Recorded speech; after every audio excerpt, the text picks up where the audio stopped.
नमस्कार दोस्तों। प्राइस 3 बार ग्रीन अच्छी कैंडल बनाई है, बट अभी भी ये लेवल सेफ है। तो हम अभी भी बाइंग की तरफ नहीं सोच सकते डेली टाइम फ्रेम में। यू नो दैट अभी भी हम नहीं सोच सकते डेली टाइम फ्रेम में कि प्राइस स्ट्रॉन्ग है। प्राइस इस लेवल से स्ट्रॉन्ग है, ठीक है, इस लेवल से स्ट्रॉन्ग है, ना कि प्राइस अब ऊपर मूव करेगी। दिमाग में रखना इस चीज़ को। जब तक प्राइस किसी भी प्राइस सेक्शन में अपनी साइकोलॉजी उस टाइम फ्रेम के हिसाब से ना दिखाए, तो हमें अपनी कैपिटल नहीं लगानी, ठीक है।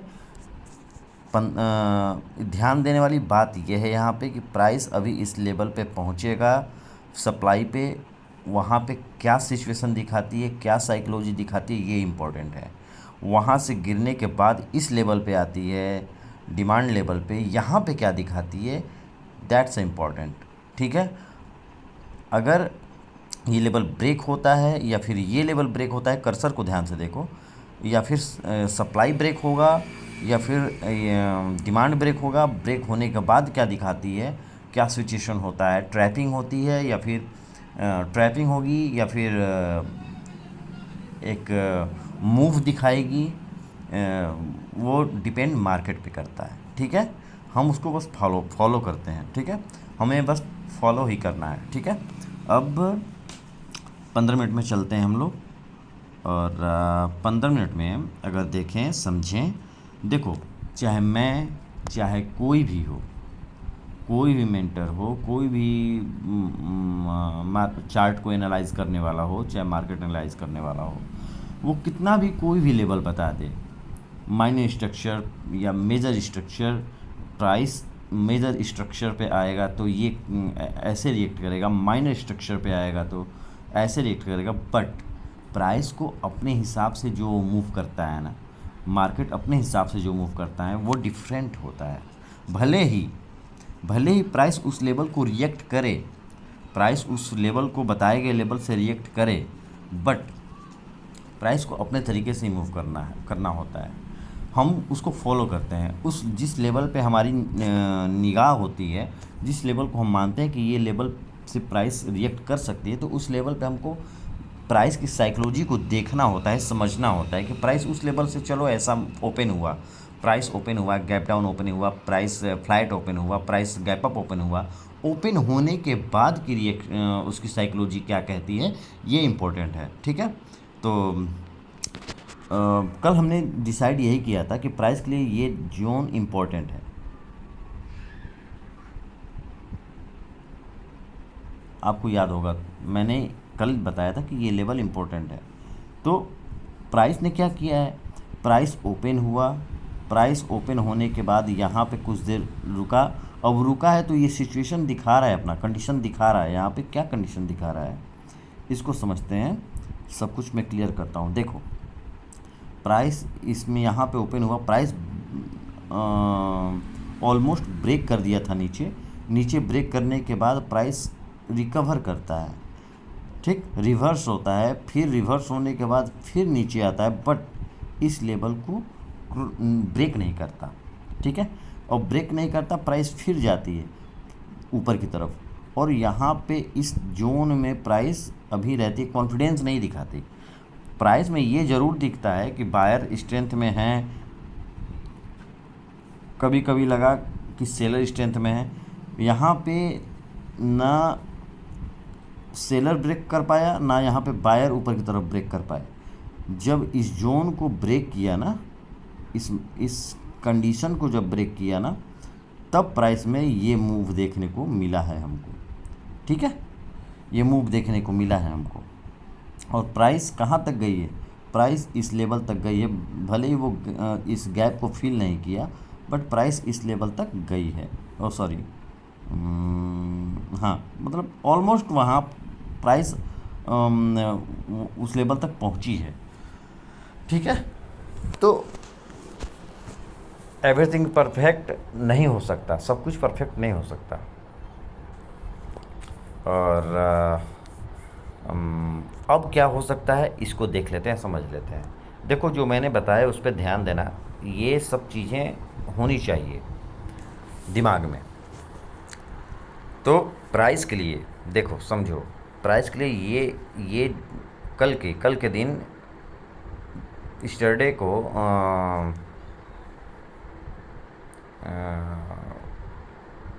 जो मैंने बता रखा था ये वाला लेवल, तो ये लेवल से रिएक्ट तो किया है प्राइस ने, ठीक है। अब प्राइस ने इस अपने प्रीवियस हाई को भी ब्रेक किया है, तो प्राइस के लिए ये जोन इम्पोर्टेंट है, ठीक है। प्राइस के लिए ये जोन इम्पोर्टेंट है और ये भी इम्पोर्टेंट है। कैसे, वो मैं बताता हूँ आपको, देखना और समझना डीपली।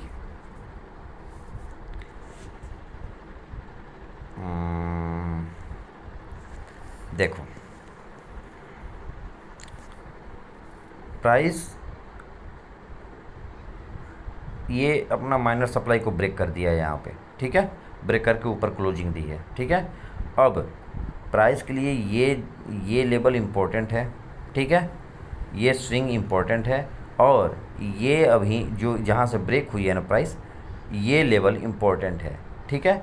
अगर प्राइस, ध्यान देना इस चीज़ को, प्राइस अगर यहाँ पे आती है, प्राइस अगर यहाँ पे आती है वापस, और प्राइस अगर आने के बाद यहाँ पे बायर स्ट्रॉन्ग होते हैं, तो प्राइस ऊपर निकल सकती है, ठीक है। अगर प्राइस यहाँ पे आने के बाद अगर सेलर स्ट्रॉन्ग हो जाते हैं, बायर स्ट्रॉन्ग नहीं हो पाते, तो प्राइस नीचे आ जाएगी, ठीक है।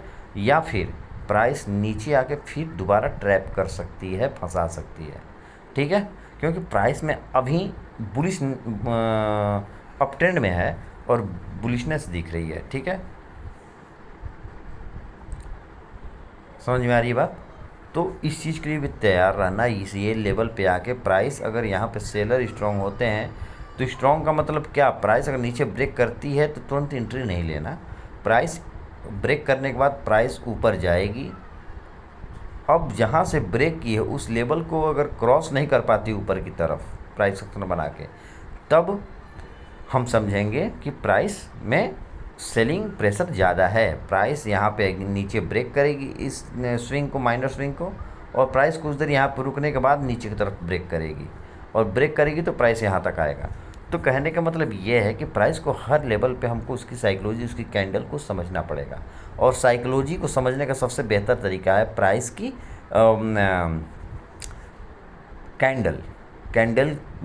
कैंडल बनने में 1 मिनट का हो, 15 मिनट का हो, हमको डीपली उसको ऑब्जर्व करना चाहिए, पढ़ना चाहिए कि प्राइस में स्ट्रेंथ कितना है, वो कैंडल ही बताएगी हमको। और प्राइस एक्शन हमको कॉन्फिडेंस देती है कि प्राइस में अप ट्रेंड है, प्राइस इस लेवल को ब्रेक करेगी इस टाइप के कैंडल से, तो हमको कॉन्फिडेंस आएगा।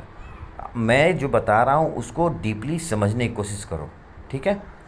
और 2 चीज़ें मैंने बताई, प्राइस अगर यहाँ पे ब्रेक करती है, ब्रेक करते ही तुरंत एंट्री मत लेना, ट्रैप हो सकते हो। प्राइस में एंट्री तब लेना है जब ब्रेक करने के बाद प्राइस यहाँ पे कुछ देर रुकती है, मतलब कि बायर कोशिश करते हैं, फेल हो जाते हैं, तब सेलिंग प्रेशर हमको देखने को मिल सकता है। अगर प्राइस यहाँ पे आने के बाद प्राइस कहीं ऊपर की तरफ, मतलब कि कैंडल ग्रीन बनने लगा और स्ट्रेंथ दिखने लगी, तो प्राइस में अप ट्रेंड देखने को मिल सकता है और प्रीवियस हाई भी ब्रेक हो सकता है 15 मिनट का, ठीक है। समझ में आ रही बात। और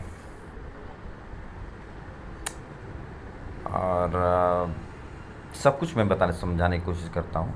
चलो, प्राइस में अगर मान लो यहाँ पे कहीं ओपन होती है, फ्लैट ओपनिंग होती है यहाँ पे कहीं, और प्राइस यहाँ पे आती है, ये चीज़ तो मैंने बता दिया आपको। एक मान लो कि प्राइस यहाँ पे कहीं ओपन होती है जहाँ पे क्लोजिंग हुई है, तो क्लोजिंग होने के बाद अगर ओपन होती है तो प्राइस को डीपली समझना और बूझना है कि प्राइस कर क्या रही है। प्राइस जब सेलिंग तभी हमको करना है जब ये जोन ब्रेक हो, ये लेवल ब्रेक होने के बाद प्राइस में कॉन्फिडेंस दिखे सेलर का, ठीक है।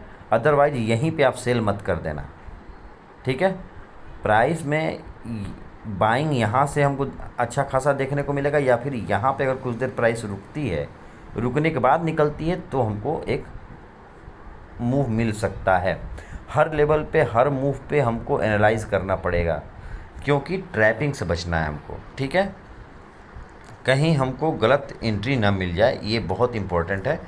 तो इस चीज़ के लिए मैं समझा रहा हूँ, एक बार क्लियर कर देता हूँ आप लोगों को समझाने के लिए बेहतर तरीके से। चलो देखो, प्राइस मान लो यहाँ पे कहीं ओपन होता है, ओपन होने के बाद प्राइस में अगर सेलिंग प्रेशर दिखता है तो तुरंत एंट्री मत लेना। एंट्री लेना भी तो यहाँ पे बुक कर लेना प्रॉफिट, क्योंकि प्राइस रिवर्स कर सकता है बायर की तरफ से, और काफ़ी फास्टली भी कर सकता है, नो डाउट। ये भी हो सकता है कि प्राइस यहाँ पे अगर एंट्री लोगे तो प्राइस यहाँ पे आके और नीचे भी आ जाए, बट ये भगवान के ऊपर भरोसा करके, और भगवान कोई मंत्र नहीं फूंक देगा कि प्राइस नीचे गिरेगा। ये लेवल इम्पोर्टेंट है, अगर ये लेवल ब्रेक होने के बाद ही हमको एंट्री लेना चाहिए। सेलिंग प्रेशर भले ही यहाँ पे हमको देखने को मिले, हमें हाथ नहीं डालना। हाँ, यहाँ पे रुकने के बाद अगर प्राइस ऊपर की तरफ निकलती है तो हम थोड़ा बहुत कॉन्फिडेंट ला सकते हैं अपने मन में, ठीक है। और सॉरी, अब हो रह गया gap up and gap down. तो गैप अप और गैप डाउन के लिए देखिए, प्राइस अब कहाँ पे गैप अप गैप डाउन होगा ये कहना मुश्किल है, बट मैं मोटा मोटी बताता हूँ जो कि दिखता है अक्सर। मान लो प्राइस इस लेवल के नीचे ब्रेक होता है, ये लेवल इंपॉर्टेंट है, माइनर स्ट्रक्चर है हमारा। तो मान लो इसके नीचे ओपन होता है और सेलिंग प्रेशर हमको देखने को मिलता है, तो प्राइस यहाँ तक आ सकती है, ठीक है।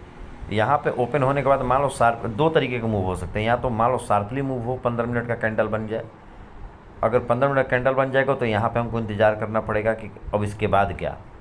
तो अगर मान लो यहाँ पे बायर फिर इंटरेस्टेड होते हैं, जो कि पिछली हिस्ट्री में देखने को मिला था, तो हम एक एंट्री ले सकते हैं। दूसरा, प्राइस अगर मान लो यहाँ पे रुकने के बाद सेलिंग प्रेशर दिखाता है, तो प्राइस ये लेवल और ये लेवल तक जा सकता है, ठीक है। दूसरा, अगर मान लो प्राइस यहाँ पे ओपन होने के बाद यहीं पे कुछ देर रुकता है, तो यहाँ पे रुकने के बाद इस स्विंग के ब्रेक होने के बाद यहाँ पे कहीं आसपास रुकता है, रुकने के बाद नीचे ब्रेक करता है, तो वो भी एक कंडीशन है, प्राइस नीचे आ सकती है इस लेवल तक। दूसरा कि प्राइस अगर यहाँ रुकने के बाद रिवर्स करती है तो बहुत स्टॉप लॉस जा सकते हैं सेलर के, ठीक है। प्राइस इस लेवल तक जा सकती है, ठीक है, क्योंकि प्राइस अगर सेलिंग यहाँ पे कुछ देर रुकेगी तो बहुत लोग प्री एंट्री भी होती है। तो प्री एंट्री मान लो कि ये एक बायर्स लोग करते हैं कि मतलब कि प्राइस इस स्विंग को ब्रेक कर दिया है, प्राइस नीचे साइडवेज है, तो हमने एंट्री बना लिया और स्टॉप लॉस इसके आसपास कहीं ऊपर रख दिया। तो ऐसा भी होता है, ऐसे लोग करते हैं, तभी प्राइस साइडवेज होने के बाद एक काफ़ी फास्ट मूव देखने को मिलता है साइडवेज होने के बाद, क्योंकि प्राइस एकदम मतलब उसमें इतनी पोजीशन क्रिएट हो जाती है कि वो अचानक ब्लास्ट हो जाता है जिधर निकलता है मार्केट, ठीक है। तो इस चीज़ को समझो, ठीक है। दूसरा कि प्राइस मान लो ज़्यादा गैप डाउन ओपनिंग हो गया और प्राइस यहाँ पे कहीं ओपन हो गई, तो प्राइस में अगर यहाँ पे ओपन होती है तो प्राइस में बाइंग पॉसिबल है, पिछली हिस्ट्री को देखते हुए बाइंग पॉसिबल है। अगर यहाँ पे प्रेशर दिखता है सेलर का, तो काफ़ी टाइट स्टॉप लॉस डाल के आप, अगर वो कॉन्फिडेंस दिखाता है सेलर तब, ठीक है, टाइट स्टॉप लॉस डाल के हमको एंट्री लेना पड़ेगा, ठीक है। अगर ये प्राइस अगर नीचे आती तो पहला तो हर्डल ये रहेगा, ये जो स्विंग है यहाँ पे ये इम्पोर्टेंट है, यहाँ के बाद ही ये लेवल देखने को मिलेगा हमको, ये लेवल तक प्राइस आने की उम्मीद कर सकते हैं, ठीक है। तो ये रही हमारी निफ्टी की एनालिसिस, जो कि काफ़ी डीपली मैं समझाने और बताने की कोशिश किया है। अब चलते हैं हम लोग बैंक निफ्टी पे। बैंक निफ्टी भी जस्ट लाइक वैसा ही होगा, वैसे देख लेते हैं हम लोग। देखिए ये बैंक निफ्टी है और बैंक निफ्टी में भी ऑलमोस्ट वही सिचुएशन है, ठीक है। निफ्टी में क्या है कि ये स्विंग ब्रेक हो चुका है और यहाँ पे क्या है कि उस स्विंग के आसपास ही प्राइस ने क्लोज किया है। चलो यहाँ पे क्या दिखाया था, प्राइस ने इस स्विंग को ब्रेक किया, इस जोन को ब्रेक करने के बाद प्राइस यहीं पे, जो मैंने वहाँ बताया था कि ट्रैपिंग, प्राइस ने इसके नीचे साइडवेज मार्केट क्रिएट किया, बायर नीचे से प्रेशर बनाए इस लेवल को ब्रेक करने की, सेलर कोशिश किए इस लेवल को ब्रेक करने की, बट बायर ने इस साइडवेज मार्केट को जो इतनी देर प्राइस ने झेला है उस चीज़ को अचानक ब्रेक किया और ब्रेक करने के बाद सीधा अपने प्रीवियस स्विंग के पास पहुंच गया। ठीक है, इन सब चीज़ों को समझो। और जब ये चीज़ें तभी समझ में आएगी जब आप बैक टेस्ट करोगे, प्रैक्टिस करोगे। ठीक है, practice is most important in your trading journey. तो सो प्लीज़ जारी रखो इसको। और तो हमारे लिए एक बेस डिमांड, स्ट्रॉन्ग डिमांड ये है और ये है। ठीक है, ये ऊपर सेलर और नीचे बायर, ये एक सिचुएशन देखने को मिल रही है हमको यहाँ पे। ये सिचुएशन देखने को हमको मिल रही है। तो अब क्या, तो अब ये कि प्राइस अगर यहाँ पे आती है इस लेवल पे, यहाँ पे आने के बाद अगर सेलर स्ट्रांग होंगे तो इस लेवल तक आ जाएंगे। ठीक है, अगर मान लो यहाँ पे सेलर स्ट्रांग होंगे तब, समझना इस चीज़ को, सेलर स्ट्रांग होंगे तब। अदरवाइज़ यहाँ पे ब्रेक करने के बाद भी प्राइस रिवर्स कर सकता है ऊपर की तरफ। ध्यान देना इस चीज़ को, ट्रैपिंग हो सकती है यहाँ पे। तो मतलब कि किसी भी लेवल पे, जोन पे हमको सतर्क रहना चाहिए। एंट्री लेने से पहले कॉन्फिडेंस आना चाहिए प्राइस की तरफ से। अगर प्राइस ने कॉन्फिडेंस दिखाया तो हमें कोई दिक्कत नहीं होनी चाहिए। ठीक है, क्योंकि हम प्राइस को फॉलो करते हैं और प्राइस को महसूस करते हैं। मैं इन सब ये जो बातें इमोशन के साथ बोलता हूँ, क्योंकि मैं मार्केट को इमोशन की तरह देखता हूँ। और भले लोग कहें कि इमोशनली ट्रेड नहीं करना चाहिए, बट साइकोलॉजी, आप जब तक ट्रेडर के अपने जो कंपटीटर है उसकी साइकोलॉजी जब तक आप नहीं जानोगे, कोई भी रेसलर हो, कोई भी बॉलर हो, वो किस टाइप का बॉल कर रहा है, किस टाइप का बॉल फेंक सकता है, मुझे एवरीथिंग एनालाइज करना पड़ता है भाई। ठीक है ना, बहुत लोग बहुत तरह की बातें करते हैं, बट मैं जो बता रहा हूँ उसको समझने की कोशिश करो। क्योंकि मैं कोई भी अपनी प्रॉफिट, अपनी लॉस नहीं दिखाता हूँ कभी भी, क्योंकि ये गलत है। बट मैं अधिकांशतः महीने में मेरे 4-5 ही स्टॉप लॉस होते हैं, कभी कभी 2-3 स्टॉप लॉस होते हैं इंट्राडे में, पूरे महीने में। ठीक है, तो मैं जो बता रहा हूँ उसको समझो। इमोशनली ट्रेड क्या होता है, भले तुम ट्रेड नहीं लोगे, मैं जो तरीके बताता हूँ उसमें आप ट्रेड नहीं लोगे। और जब मैं ट्रेड नहीं लेता हूँ ना, तो मार्केट साइडवेज ही होती है, अक्सर साइडवेज ही होती है, मूव नहीं दे पाती। और जब मूव देती है तो मुझे दिख जाता है कि हाँ, यहाँ से मूव, ये यहाँ पे किसी ने कुछ हरकत की है और इस लेवल पे प्राइस इस तरफ जा सकता है या उस तरफ जा सकता है। ये घमंड नहीं है, गलतियाँ मेरे से भी होती हैं, बट मैंने प्राइस को समझने की पूरी कोशिश करता हूँ। तो मैं चाहता हूँ कि आप भी वैसे ही समझो। तो यहाँ पे प्राइस अगर नीचे ब्रेक करती है तो ट्रैपिंग हो सकती है, प्राइस रिवर्स करती है, प्राइस को हम नहीं रोक सकते, प्राइस को कोई नहीं रोक सकता। तो प्राइस अगर यहाँ पे ब्रेक करती है, ब्रेक करने के बाद वापस अगर प्राइस नीचे की तरफ इस स्विंग को ब्रेक करती है, तब हम मानेंगे कि प्राइस नीचे की तरफ जा सकती है। अदरवाइज प्राइस अगर यहाँ पे पहुँची और नीचे जाने के बजाय मान लो प्राइस ऊपर निकलने लगी, तो प्राइस में अच्छा खासा मूव देखने को हमको बायर की तरफ से मिल सकता है। ठीक है, अगर प्राइस इस लेवल पे कहीं ओपन होती है, ओपन होने के बाद नीचे आती है, तो नीचे आने के बाद इस लेवल पे, रुक जाओ यार, क्लीन कर लेने दो। अगर प्राइस, ध्यान देना, अगर प्राइस इस लेवल पे आती है, ओपन हो यहाँ पे होती है, मान लो प्राइस आती है और प्राइस अगर यहाँ पे बायर स्ट्रांग होते हैं तो प्राइस ऊपर जाएगी, अगर सेलर स्ट्रांग होंगे तो नीचे आएगी। अगर ये जोन को प्राइस ब्रेक करके वापस आती है और आने के बाद यहाँ पे आप सेलिंग पोजीशन क्रिएट कर लिए और मान लो कि प्राइस ऊपर निकलने लगी, तो आप ट्रैप हो जाओगे। प्राइस अगर यहाँ पे आती है, सेलिंग तभी करना जब प्राइस यहाँ पे आने के बाद, रिटेस्ट करने के बाद बायर यहाँ पर वीक होने लगें, ये दिखें कि हाँ मैं अब ऊपर नहीं ले जा सकता, रिवर्स नहीं कर सकता, तब हमको सेल पोजीशन क्रिएट करना है। समझ में आ गया? मैं दोबारा आपको बता दिया इस चीज़ को, समझ में आ रहा है? और अब gap up and gap down. तो गैप अप में मान लो प्राइस मान लो इस लेवल पे कहीं ओपन होती है, तो सेलिंग प्रेशर हमको देखने को मिल सकता है प्रीवियस क्लोजिंग तक। ठीक है, प्रीवियस क्लोजिंग तक देखने को मिल सकता है, वहाँ से फिर इस जोन तक, अगर प्रीवियस क्लोजिंग को भी क्रॉस करता है तो ये लेवल तक। ठीक है, ये प्रीवियस स्विंग तक, माइनर स्विंग तक। अगर गैप डाउन ओपनिंग होती है, मतलब गैप डाउन क्या, इस लेवल पे अगर ओपनिंग होती है तो बाइंग पॉसिबल है, प्राइस में बाइंग पॉसिबल है। अगर प्राइस इस लेवल को, या अभी मान लो बाइंग पॉसिबल मैंने बोल दिया, बट ये लेवल है जहाँ पे प्राइस थोड़ा बहुत सेलिंग प्रेशर देखने को मिल सकता है, तो यहाँ पर सतर्क रहना है।